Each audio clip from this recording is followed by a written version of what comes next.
자, 이제 디도라고 하는 뜻은 명예로운 이름입니다. 아주 명예롭다, 명예로운 자, 뭐 그런 뜻인데요. 지금 디도는 지금 디모데 전서, 디모데 후서, 디도서인데 샌드위치를 꼈어요. 디모데에게 보낸 편지와 디도에게 보낸 편지입니다. 디모데는 엄마는 이스라엘, 아버지는 그리스 사람, 이게 혼혈이었고요. 디도는 그냥 다 엄마 아버지 그리스 사람입니다. 헬라인입니다.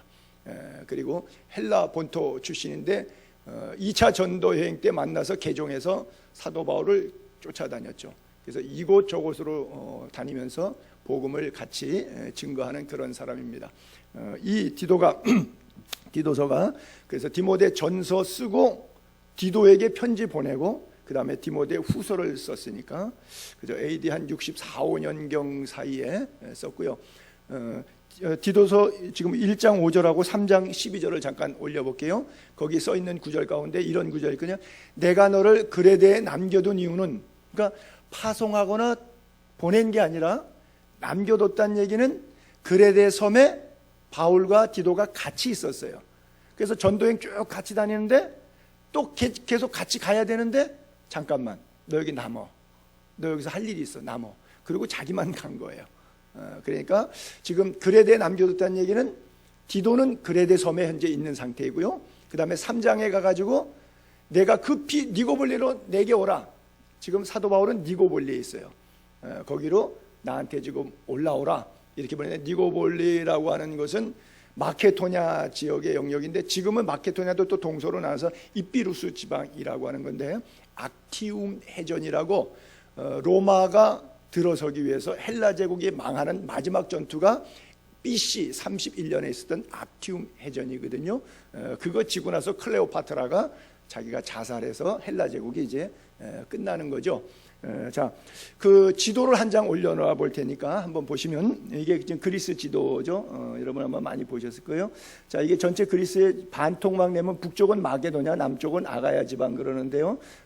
우리가 아시는 대로 이 아테네가 여기에 있죠.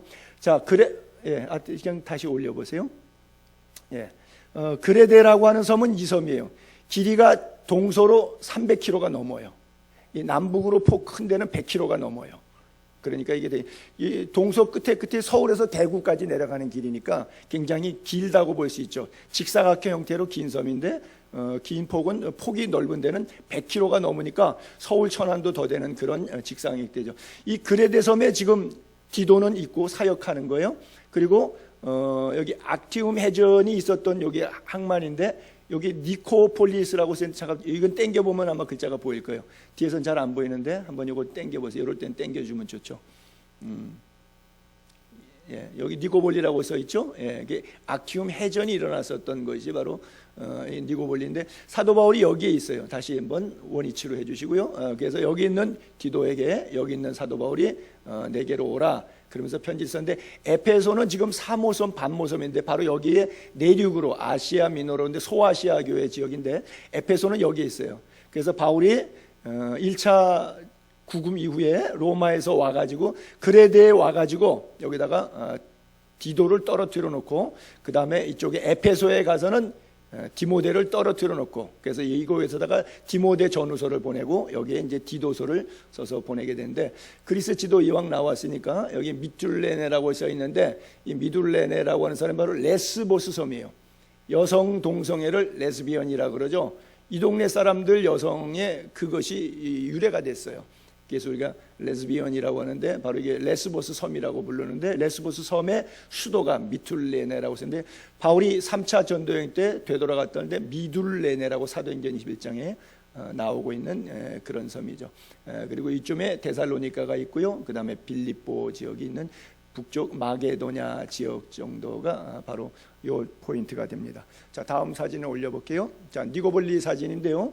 니고볼리가 성경에 나오는 니코스, 나이키, 승리, 니끼라고 하는, 폴리스는 아크로폴리스 하듯이 도시라는 말이 승리의 도시, 악티움 해전에서 로마가 이겼을 때 승리한 도시라고 해서 니코스폴리스, 그래서 니고볼리라고 성경에 이렇게 했는데, 사도 바울이 복음을 전했는데, 어쨌든 그 이후에 비잔틴 시대 때 로마가 기독교를 인정한 다음에 교회를 지었는데, 지금은 유적도로 폐허토로 남아 있고요. 그 교회 안쪽에 가게 되면 여기 조그만한 뭐가 하나 있는데, 요걸 저기 다음 장면 봐보세요. 다음 장면에 보면 이건데, 이건 뭐냐면 침례통입니다. 비잔틴 교회 시대에는 무조건 침례, 양내 세례를 하지 않았습니다. 그래서 초대교회는, 초기 교회는 예배당을 지면 반드시 침례터 목욕탕을 만들거나 안 그러면 탕을 가지고 있어서 새로운 교인들에게 영접시키고 막바로 침례를 행했죠. 그래서 어디 가도 초기 교회터 유적지에는 반드시 침례통이 있고요. 다음 장면 볼까요? 자, 아름다운 섬 크레테, 청동기 문명의 발생지라고 했던 크레타 문명, 일명 미노스 문명, 미노아 문명, 크레타 문명, 청동기 문명 같은 말입니다. 그렇죠? 지금부터 한 4,000년 전에 일어났었던 청동기 문명의 발상지인데, 항구죠. 도시다 보니까 아름다운 항구이고요. 또 사도 바울이 말했던 죄수의 몸으로 배 타고 갔을 때 미항이라 그러는데, 라세안성에 갓 잡고 베닉스로 과동하자 말자 그래서 과동했다가 출항했다가 가우다라고 하는 풍랑 유라굴로라고 하는 풍랑 만나서 가우다라고 하는 섬에서부터 멜리데 섬까지 표류했던 그 시작했던 그 바다, 이게 바로 크레테 섬. 마지막 한 장면 보게 되시면 크레테 섬의 바닷가 항만의 모습이죠. 이 베닉스 가는 쪽에 항구터 모습인데, 거기서 이제 가우다라고 하는 섬으로 가는 배가 저쪽에서 뜨는데, 제가 가우다 섬 갈 때 그 탔던 그 배 탔던 항구 도시입니다. 그래서 섬 수영장 아름답죠. 아주 물도 맑고 천혜 지중해 아름다운 곳이죠. 그래서 뭐 여행지로 많이 가는 곳이에요. 여러분들하고 또 한번 갔으면 좋겠습니다. 그래요. 박희영 집사님이 제일 좋아하네. 자, 1절, 2절, 3절. 하나님의 종 예수 그리스도의 사도 나 바울, 사도된 것은 하나님이 택하신 자, 믿음과 경건함에 속한 하나가 중요한 것이 진리의 지식, 두 번째는 영생의 소망을 위함이다. 진리의 지식, 진리가 예수님이죠. 지식, 진리의 지식은 뭐예요? 예수를 아는 지식. 자, 중요합니다. 여러분 안에 진리의 지식, 예수를 아는 지식이 있기를 바랍니다. 두 번째는 영생의 소망. 영생의 소망이 뭐예요? 천국에 대한 확신이죠. 그렇죠? 여러분 분명히 죽으면 천국 갈 줄로 믿어요? 그래요. 그렇다면 살아생전에 여러분들이 이미 가슴속에 하나님의 나라가 임해서 천국을 누리고 있어야 됩니다. 기독교인은 두 가지의 단계를 겪는데 이게 다 중요해요. 첫 번째는 순간적인 회심인데, 이걸 중생이라 그래요. 예수를 믿어서 인격적으로 고백하는 거예요. 진리에 대한 지식, 예수에 대한 지식 때문에 예수, 구원이란 뜻이다. 나는 죄인인데 비참하게 죽어야 되는데 예수님이 내 대신 십자가에 비참하게 죽어서 내가 예수를 믿는 순간 예수 죽음 내 죽음, 예수 부활 내 부활, 그래서 나는 영생을 얻게 되었다. 이 간단하고도 심오한 진리의 지식에 대한 분명한 중생 거듭남, 이것을 순간적으로 내가 믿음으로 영접하는 순간 얻는 것이고, 자, 이제 예수 믿었으니까 은혜를 아는 자라면 성경대로 살아야 되겠죠. 그것을 성화 또는 성결, 또 좀 심한 말로 영화, 영적으로 점점 닮아 나가는 그런 삶이라 그러는데, 여러분 모두가 진리의 지식, 중생의 경험과 또 그 중생이 도중에 포기하지 않고 제자까지 됐지만 가룟 유다의 길을 가면 예수님이 차라리 너는 태어나지 않는 게 좋을 뻔했다, 뭐 이런 얘기 들으면 곤란하잖아요. 그래서 영생의 소망을 끝까지 붙잡고 마지막 날까지 웃는, 그래서 제가 늘 그러죠. 마지막에 웃는 사람이 진짜 웃는 사람이라고. 처음과 과정에 웃는 것이 아니라 끝까지 성결한 생활하기를 바랍니다. 성결의 영이 여러분들을 지배할 수 있기를 바랍니다. 자, 4절과 5절에 보게 되면 같은 믿음을 따라 참 아들 된 디도에게 편지하노니 하나님 아버지와 그리스도 예수 우리 주로부터 은혜와 평강이 내게 있을지어다. 내가 너를 그레테에 남겨둔 이유는, 하나는 남은 일을 정리하고, 교회 보니까 너무 질서가 안 잡혔고 어지러워서 할 일이 있어. 그러니까 네가 여기 남아서 이 교회의 질서를 잡아.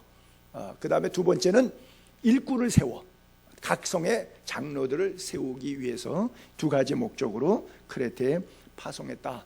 성경에 보게 되면 디도를 참 아들 또는 내 형제, 나의 동역자 이렇게 말했는데요. 디도는 에페소에서도 목회했어요. 고린도에서도 목회했어요. 바울이 에페소에 있을 때 고린도에 보내는데 왜 그러냐면 예루살렘 교회 흉년이 왔는데 고린도 교회 교인들이 잘 살아. 이방인이지만 너희들이 예수 믿고 구원받았잖아. 그럼 그 돈 뭐 했을 거야? 지금까지는 우상 섬기고 타락하고 음란하고 하는데 고린도 교인들이 썼지만 이제 그 돈을 좀 좋은 데 써라. 구제비에 써라. 그래서 예루살렘 교회에다가 좀 보내주라. 헌금을 좀. 근데 바울이 자기가 에페소에 있으니까 중간에 못 가고 누굴 보냈냐면 디도를 보냈어요. 그때 디도가 헌금을 상당액을 좀 가지고 전달했는데 그거를 전달하는 과정 속에 고린도 교회 교인들 가운데 돈 내기 싫어하는 교인들이 그런 말을 했어요. 고린도 후서 10장 11장 부분에 그런 얘기가 나오는데 바울이 직접적으로 우리에게 돈 달라고는 말했지만 상당히 교활하다. 디도를 시켜서 돈을 긁어냈으니까 아주 이중적으로 머리가 교활한 사람이다. 그런 얘기를 했어요. 사도 바울이 화가 나갖고 야, 돈 내면 니들이 복 받지 내가 복 받냐? 선한 일 하다가 죽으려는데 천국 상급 쌓으려는데 그것이 내가 비난받을 일이냐? 뭐 이러고 자기의 사도권에 대한 것과 막대한 재정을 또 운용하는 과정에 있어서 있었던 비난을 되받아쳤던 이야기들이 고린도 후서에 10장 12장 부분에 11장 12장 부분에 쭉 나오는 이야기인데 그때 바로 이거 디도가 집행을 했어요. 그래서 사도 디도는 에페소, 고린도, 또 오늘 본문에 보게 되면 이제 그레데 섬에 있었잖아요. 그리고 또 니고볼리로 내게 오라 그러잖아요. 그리고 맨 마지막에는 바울이 죽기 전에 우리가 지난 시간에 봤지만 어디로 보내죠? 달마디아로 보내잖아요. 대만은 세상을 사랑해서 데살로니가로 갔죠. 그렇죠? 그레스게는 소아시아 지역으로 즉 갈라디아로 보냈잖아요. 그리고 디도는 달마디아로 보냈다 그래서 달마디아는 지금 알바니아와 유고슬라비아 국경점, 그것은 일리리족이라고 하는 사람들이 살고 있는데 굉장히 척박한 땅입니다. 사실 이제 우리가 조금 있으면 이제 강에 나오겠지만 12절부터 보게 되면 이제 그레데 사람들은 게으름장이고 자기 배만 외우고 거짓말장이고 이런 아주 악평이 좀 나오는데 그레데 사람보다 더 독한 사람들이 일리리족이에요. 달마디아 지역 사람들, 유고슬라비아, 지금 세르비아, 몬테네그로, 알바니아, 코소보 있는 그 지역 사람들, 뭐 밀로세비치가 인종 청소해서 70만 명 3년 동안 죽이고 전쟁했던 지금까지도 이렇게 안정이 안 된 그 지역인데 그거 2000년 전에 디도를 그쪽으로 보냈다고요. 그러니까 디도는 험지, 난지역, 요즘 선교지로 말하면 미개발도상국, 이렇게 아프리카에서도 전기 물도 안 나와서 선교사 생활하는데 아주 불편한 이런 지역, 이런 지역으로 주로 파송을 보냈어요. 그래서 디모데에게도 그렇게 표현한 나의 참 아들 된 디도다. 그래서 아주 그 이름답게 명예롭게 신앙생활했던 사람이고요. 그래도 자기 이름으로 바울이 편지를 보낸 기록 자체가 우리가 이렇게 자랑스럽게 생각하는 성경책에 남아 있잖아요. 여러분 여기에 뭐 디모데서, 디도서 있는 것처럼 영삼서 하나 있어봐요. 얼마나 영광스럽겠어요. 영광스럽지 않겠어요? 디도서가 있잖아요. 그만큼 이름처럼 명예롭게, 제 이름도 영삼이니까 성부, 성자, 성령 영삼이에요. 어쨌든 이 디도를 그렇게 사랑했고 그에게 중차대한 사명들을 맡겼어요. 그래서 거기에 5절에 써 있는 것처럼 그레데에 남겨진 이유가 있다. 그리고 그레데의 상황을 설명해주고 거기서 네가 해야 할 일들 두 가지를 쭉 열거해 주죠. 자, 그레데를 먼저 상황을 이야기해 주는데 선교사로 먼저 파송하면 리서치합니다.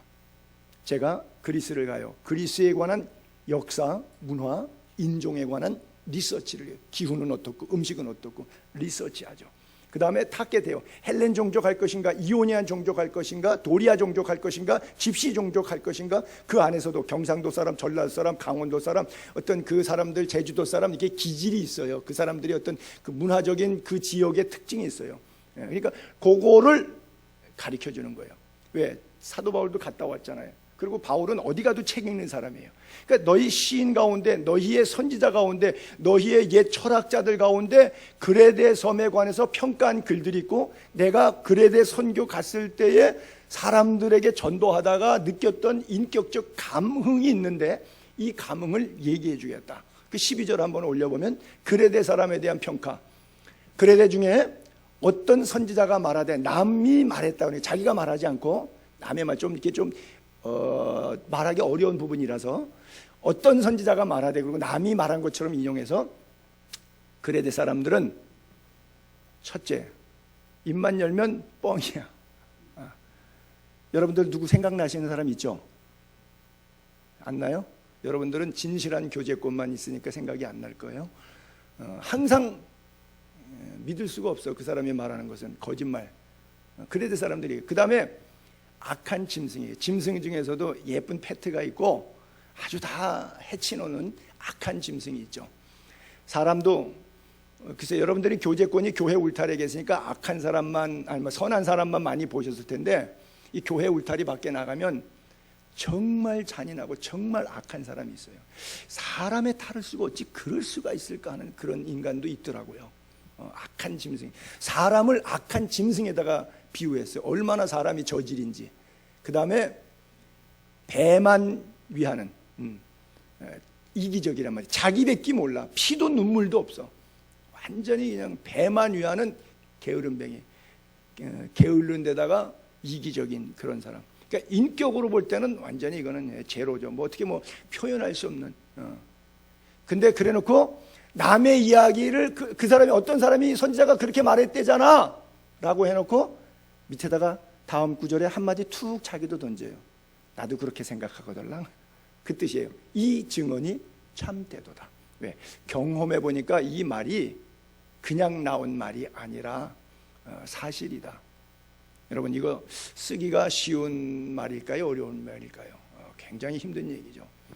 그 지역 동네에서 예를 들어서 저걸 똑같이 해서 죽전동 사람들은 뭐 이러고선 얘기해봐. 이건 죽전동 사람들이 들을 때 얼마나 불쾌해. 오늘날도 크레테 섬에 살고 있는 사람들은 이 성경 구절을 읽을 때 마음이 얼마나 그렇겠어요.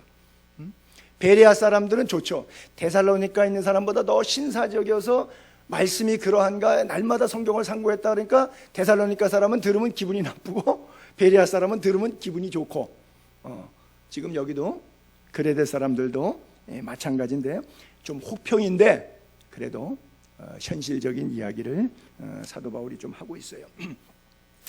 자, 그레데 사람들에 가서 대표적으로 좋은 사람도 그 크레테 출신이었는데 그리스에서 공항 이름이 그리스 아테네 국제 공항 이름이 엘렙세루스 베니젤로 공항이라는데 그게 엘렙세루스 베니젤로는 사람 이름인데 초대 수상이에요. 그 초대 수상이 크레테 섬에서 나온 사람이에요. 세계적인 문화 가운데 한국말로도 많이 번역됐는데 한 46개의 언어로 번역된 거 가운데 히라빈 조르바, 그릭 조르바라고 하는 책이 있는데 니코스 카찬차키스라고 하는 사람이 썼는데 바로 저 크레테 섬 출신이거든요. 아주 불후의 명작 대작이라고 볼 수 있는데요. 뭐 영화도 나와 있고요. 근데 이 문학이라고 하는 핑계로 사람들이 죄를 져도 아름답게 묘사되고 표현된 것들이 이런 이야기들이에요. 크레테 사람만 쓸 수 있는 것이 아니겠네가 생각해요. 그 글에 보게 되면 이런 말이 있어요. 아주 방랑자 바람둥이의 표현이죠.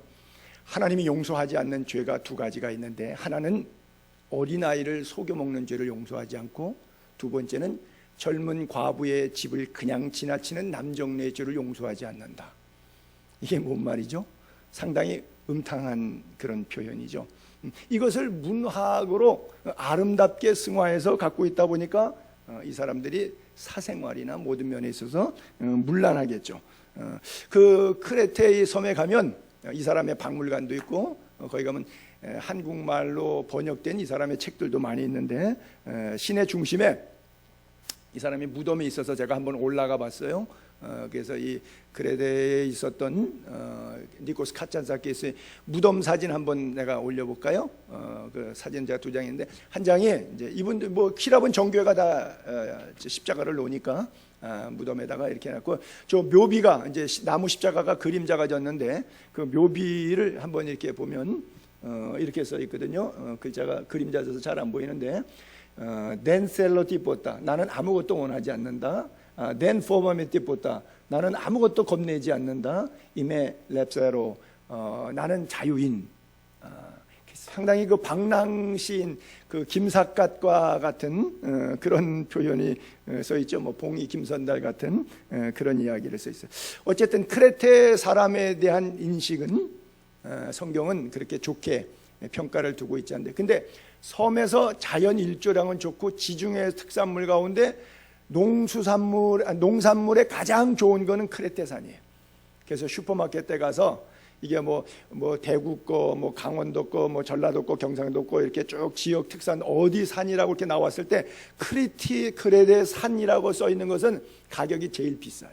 항상 그 정도로 자연 기후는 너무 좋아서 당도가 아주 굉장히 좋은 농산물들이 나와요. 자, 크레테 이 섬에서 할 일 두 가지. 남은 일을 정리하라. 자, 남은 일이 무엇이었나? 10절부터 14절까지 쭉 보면 이런 일이 교회에 남아 있었어요. 하나, 교회 안에 불순종하고 헛된 말하고 속이는 자가 많아.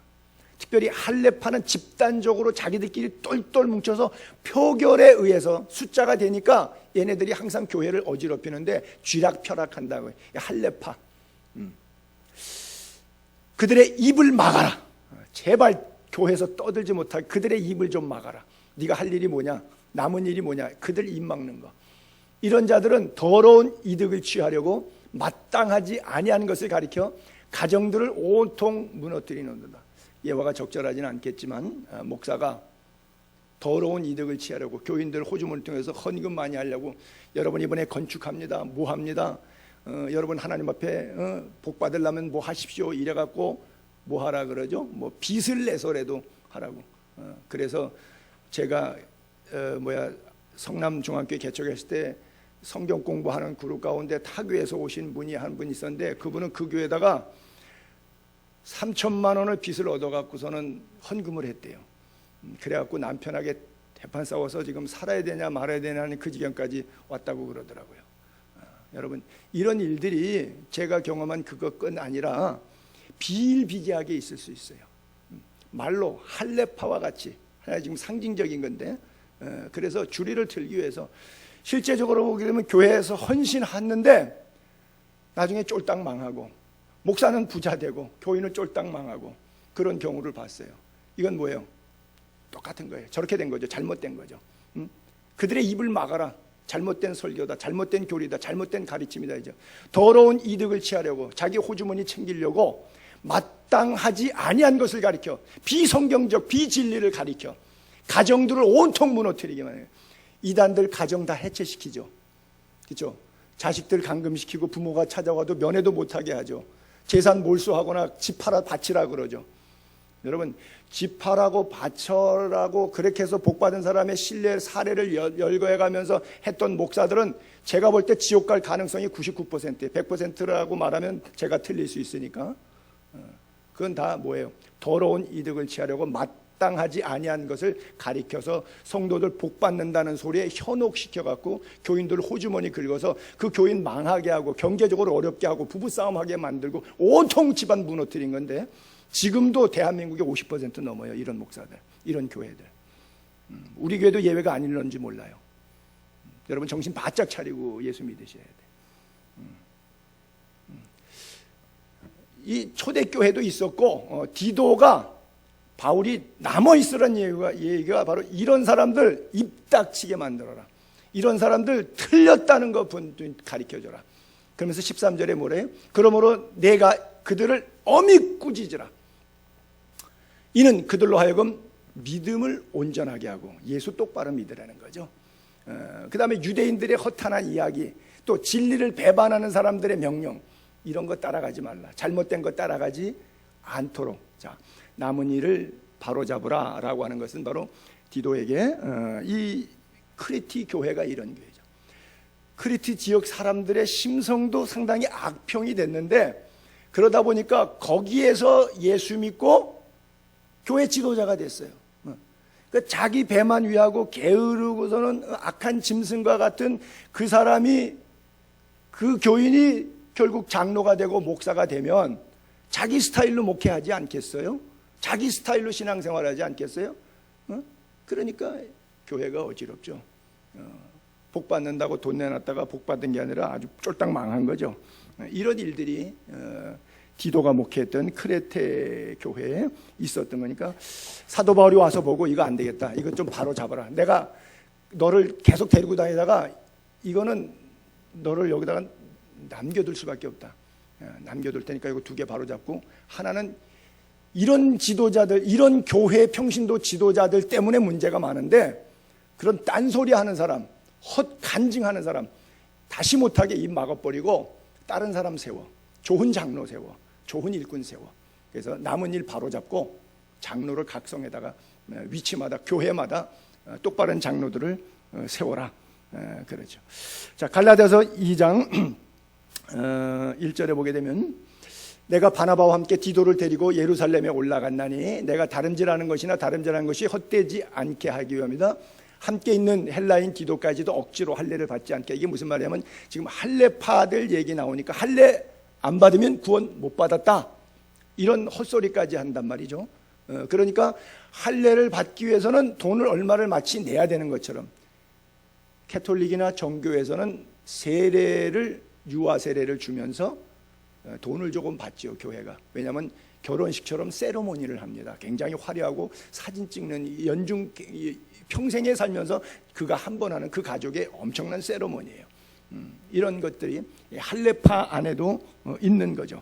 그래서 다 큰 성인인데도, 난지 8일 만에 받는 게 할례였는데 다 큰 성인인데도 다 할례를 받게 하고 돈을 걷어먹는 이런 일들이 있으니까 디도를 데리고 예루살렘에 올라갔을 때 예루살렘 공동체에서 보는 앞에서 할례 안 받은 헬라인 이방인 디도, 사람들이 할례도 안 받은 사람이 강대상에 서면 안 되는데, 저 사람은 강대상에 내려와야 되는데, 성전에 들어가면 안 되는데, 이방인인데, 자꾸 이런 얘기하니까 그러면 웬만하면 합의 봐서 뭐 그 나쁜 거 아니잖아요, 할례 그냥 해도 되잖아요, 그러니까 하면 되잖아요. 일부러 억지로 하지 마, 끝까지 하지 마. 마치 반발 오기와 같은 그런 어떤 영적인 싸움이 있는 거죠. 그래서 헬라인 디도까지도 억지로 할례를 받게 하지.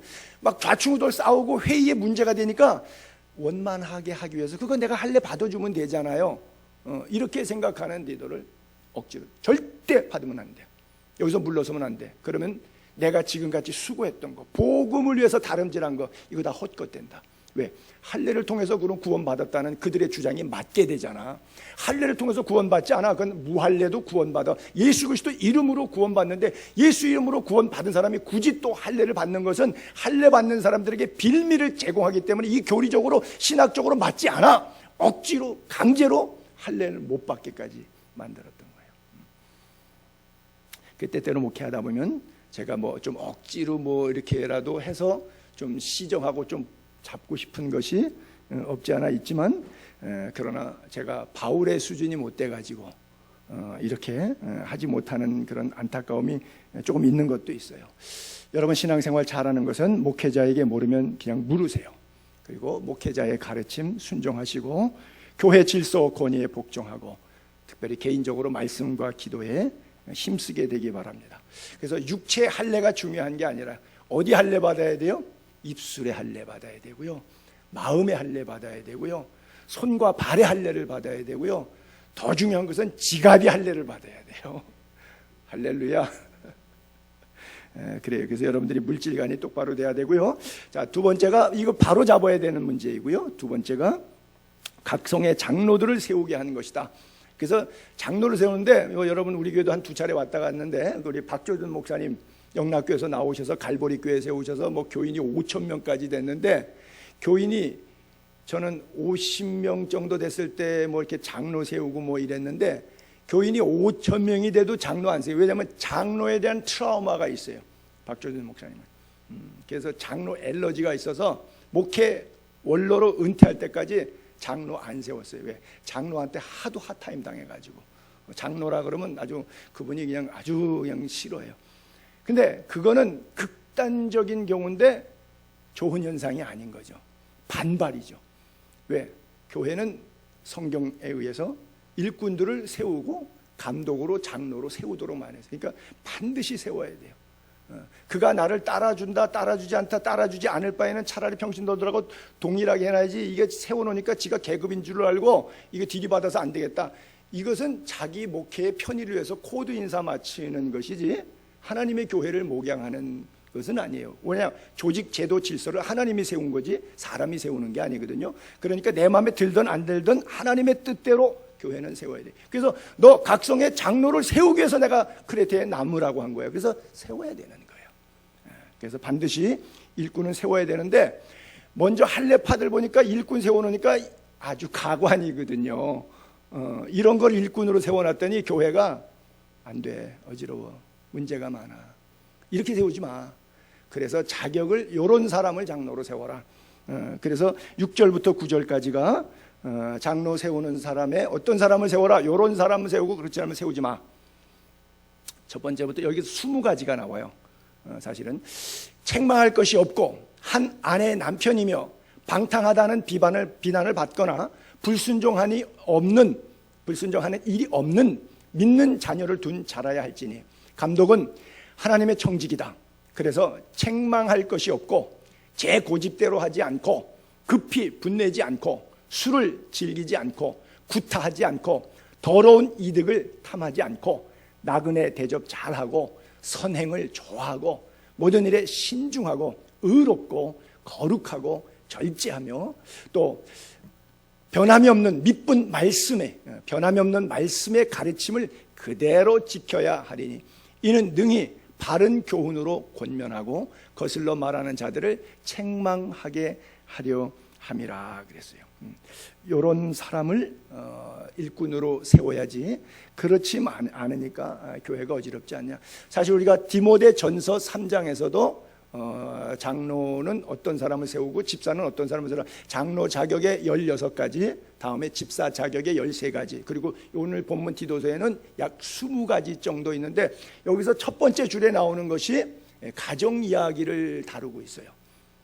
그래서 우리가 사람 심사할 때, 인성검사 심사할 때 가정 이렇게 보이지 않습니까? 옛날에 저는 여권을 낼 때 신원조회만 석 달 걸렸습니다.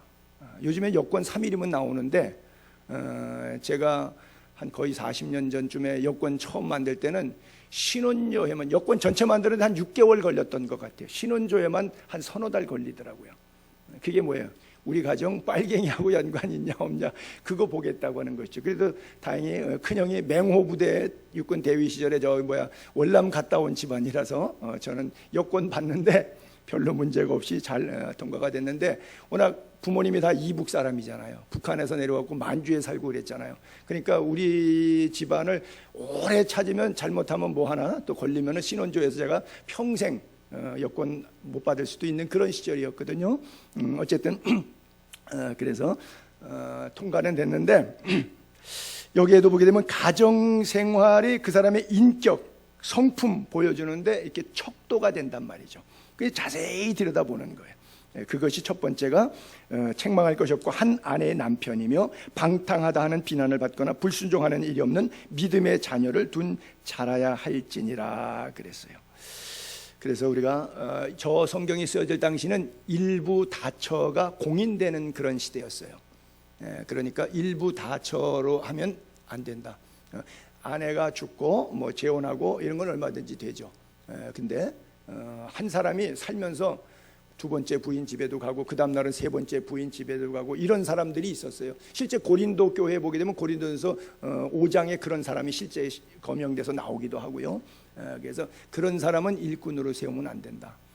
그런 차원에서 첫 번째 가정을 보고, 그 다음에 여기 나와 있는 것들 쭉 보는데 중요한 것 하나만 얘기하면 청지기라고 하는 것이죠. 청지기는 뭐예요?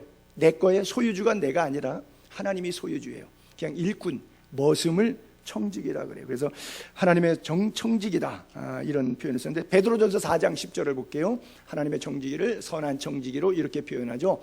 각각 은사 받은 대로 하나님이 여러 가지 은혜를 맡은 은사, 은혜, 이게 뭐냐면 나한테 있는 돈, 나한테 있는 건강, 나한테 있는 인맥, 나한테 있는 권세, 나한테 있는 건강, 이게 하나님이 나에게 주신 은사, 은혜예요. 각각 은사를 받은 대로 하나님이 여러 가지 은혜를 받은 선한 청지기 같이 서로 봉사라. 이것이 나에게서 나오지 않고 하나님으로부터 왔다.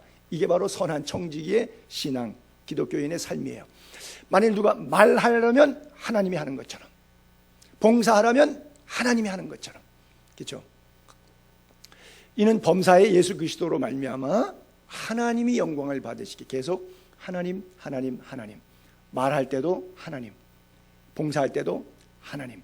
결국 영광도 내가 받는 게 아니라 하나님이 받으시게, 그에게만 영광과 권능이 세세 무궁토록 있느니라. 아멘. 그랬어요. 바로 이것이 마땅히 그리스도인의 삶이에요. 그리고 또 하나 여기서 본다 그러면 나그네를 대접하며 선행을 좋아하며 그래요. 우리 그리스도인들은 구두쇠 소리 들으면 안 돼요. 수전노 소리 들어서도 안 되고, 정말 가슴을 열고 호주머니를 열고 나그네 대접도 잘하고 선행도 잘하고. 이 장로나 감독이나 교회 직분자라고 하는 것은 계급장도 아니고 감투도 아니고 영적인 직분이에요. 우리가 누구나 다 실천해야 될 그런 영적인 직분입니다. 그래서 내가 지금 오늘도 말씀을 들으면서 정말 나의 삶이, 신앙 인격이 성령의 지배를 받고 있는지 아닌지 수시로 점검하고 정말 경건한 리더십, 섬김의 리더십을 가지고 있어야 돼요. 저도 이 구절을 읽으면서 제 자신에게 비추어 보는데 두 가지를 이렇게 비춰봤어요. 하나는 제 고집대로 하지 아니하며, 목회하면서 교인들 전체의 의견을 수렴하고 그들의 원하는 방향으로 교회가 갈 수 있도록, 그 물론 원하는 방향은 성서적인 방향을 근거로 하는 전제 조건은 있지만, 그러나 그렇게 하는가, 안 그러면 그냥 내 고집대로 무조건 밀고 나가면서 목회하고 있는가, 그렇죠? 내가 고집대로 목회한다 그러면 나는 할레파와 같은 목사죠. 크레데 섬에 있었던 잘못된 지도자, 잘못된 교리를 가리키는 사람이 될 수 있겠죠. 그래서 그런 사람은 일꾼 자격이 없다는 거예요. 제 고집대로 하려고 하는 목회자 아닌가 좀 돌아보게 되고요. 그 다음에 또 한 가지가 말씀의 가르침을 그대로 지켜야 하리니, 굉장히 어려운 거죠. 제 가슴에 비수를 꽂는 거죠. 그렇죠?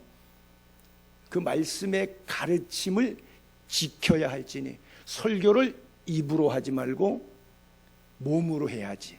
그렇죠? 설교한 대로 살아내지 않으면 그 설교를 듣는 교인들이 턱 깨고 앉아서 너나 잘하시지, 너나 좀 그렇게 살아보시지, 너는 안 하면서 교인들 보고 성경책이라고 그렇게 주절대면서 떠드냐? 말은 잘해, 키는 멀쩡히 커서. 교인들이 안 따르죠. 그렇죠? 절대 안 따라가죠. 말씀이 풍성한데 교인들의 삶의 인격에 변화는 없죠. 왜? 목사가 말만 했지 설교한 대로 안 살았거든요. 목사도 자기 말한 대로 책임 안 지고 안 사는데 성도가 왜 그렇게 살겠어요? 짱구입니까? 왜 손해볼 짓을 하겠어요? 그렇게 안 살죠. 그렇죠?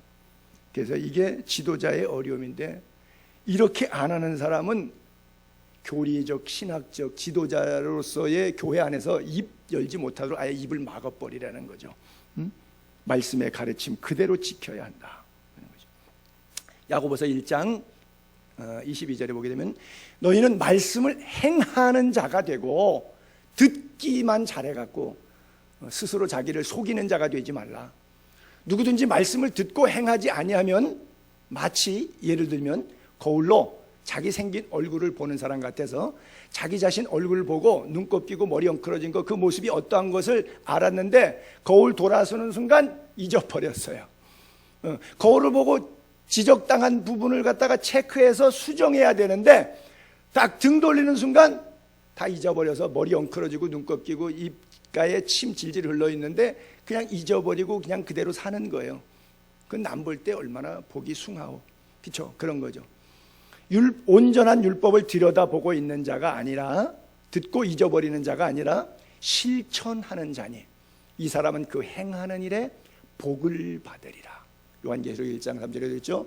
예언의 말씀을 읽는 자와 듣는 자가, 그리고 기록된 말씀을 지키는 자가 복이 있다. 할렐루야. 지키는 자가 복이 있음을 믿기 바랍니다. 그래요. 사실 교회란 부르심이 확실해서 말씀의 은사가 있고 경건한 목회자, 그분이 목회를 해야 되고, 동시에 이러한 디도서 1장에 나오는 20가지 자격을 갖춘 교회 지도자들이, 우리 장로님 권사님들이, 이런 분들이 동력을 해야 되는데, 오늘날은 그렇지 못한 것이 현대 교회들의 현실이죠. 그렇죠? 사도행전을 볼 때 사도 바울은 이런 교회의 역할 모델, 어떤 샘플을 우리들에게 이야기해 주었죠. 근데 이게 안 되니까, 몰라서가 아니라 그대로 실천하는 게 어려우니까 그냥 듣기 좋은 대로만 사는 거죠. 그래서 이 교회 갔다 몇 년 지나면 또 저 교회 가게 되고, 자꾸 이제 교회를 번갈아 옮기면서 철새처럼 입맛 따라 옮겨 다니는 것이죠.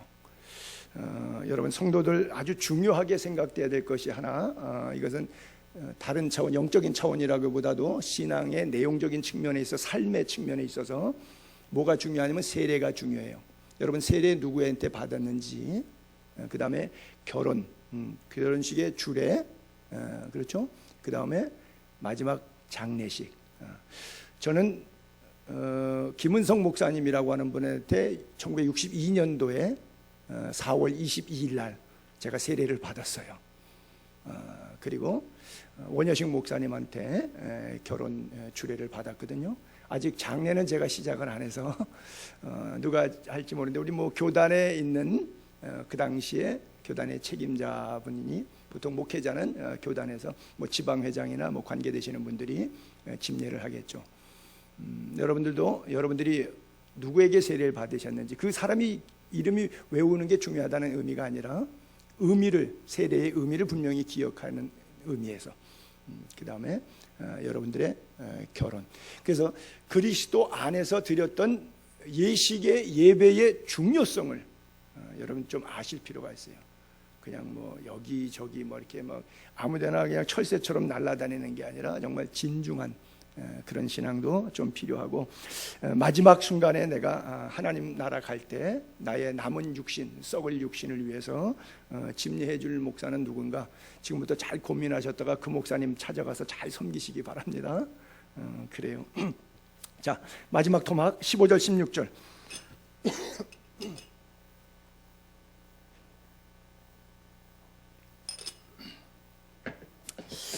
깨끗한 자들에게는 모든 것이 깨끗하나, 사람이 늘 그렇다 그러죠. 착한 사람 눈에는 다 착하게 보이고 도둑놈 눈에는 다 도둑놈으로 보인다 그러죠. 그런 원리가 조금 있어요. 더럽고 믿지 아니하는 자들에게는 아무것도 깨끗한 것이 없고 오직 그들의 마음과 양심이 더러운지라.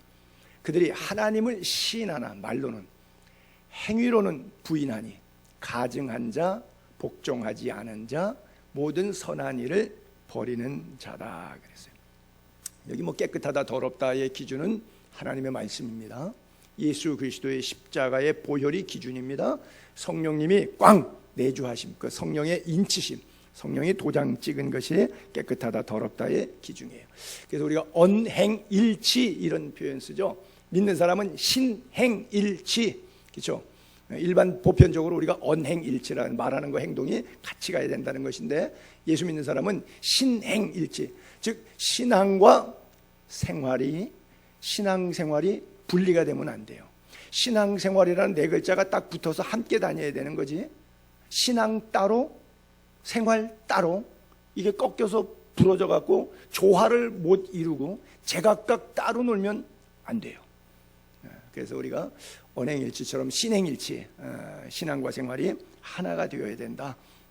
그렇죠. 삶으로 증명되지 않는 설교, 삶으로 증명되지 않는 간증, 이거 다 가증스러운 거예요. 그렇죠. 그것은 다 짝퉁이에요. 쉽게 말하면 가짜죠. 교회가 놀이터가 아니죠. 취미생활하는 것도 아니고 문화센터도 아니고 예수 그리스도의 생명 공동체가 교회예요. 그래서 교회는 끊임없이 사탄이 공격합니다. 인간관계로 공격하고, 무슨 말 했다고 뭐 말 가지고 말장난 언어로 공격하고요, 돈 물질로 공격하고, 직분으로 공격하고, 또 뭐 성가대 취사봉사 이렇게 봉사하는 기간으로, 또 목장 모임으로 뭐 이런 것들로 해서 자칫하면 내 감정을 건드려서 사탄이 나로 하여금 섭섭하게 만들고 분노하게 만들고, 그래서 꼭 시험 들게 만들죠. 그렇죠? 이런 것들을 넉넉히 이길 줄 아는 경건한 그리스도인이 되어야 돼요. 우리가 교회에서 이 땅에서부터, 교회에서부터, 지상에서부터 천국을 누리는 그런 삶을 살도록 여러 가지로 애를 쓰고 무지무지 노력해야 돼요. 그렇지 않으면 마귀한테 그냥 휙 먹히는 거예요. 절대 우리 마음에 시기, 질투, 이기심, 게으름 이런 면에 무감각해지지 않도록 악한 영과 싸워서 늘 이겨야 됩니다. 절대 하나님을 입으로는 시인하는데 행위로는 부인한다. 있을 수 없죠. 즉 열매를 보면 아는데 열매가 없거나 열매가 맺혔는데 다른 열매가 맺힌 거예요. 보여주기 위해서 위선으로 다른 열매가 맺혔거나 아예 열매 자체가 없거나, 이건 입으로 시인하지만 행위로, 삶으로 증명해내지 못하는 거예요. 그것을 새 토막 냈잖아요. 이건 가증한 신앙이다. 복종하지 않고 불순종하는 신앙이다. 세 번째는 선한 일에 관해서는 관심 없고 하려고도 안 하고 아예 그냥 다 주워 던져 버린 사람이다. 그렇죠? 여러분, 말씀을 정리할게요. 천국은 입으로 시인했다고 가지 않습니다. 열매가 있어야 갑니다. 믿습니까? 이 땅에서부터 천국 시민으로 살게 되기를 바랍니다. 죽음은 그냥 순간 이동하는 거예요.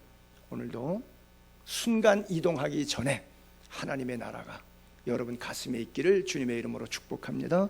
기도하겠습니다.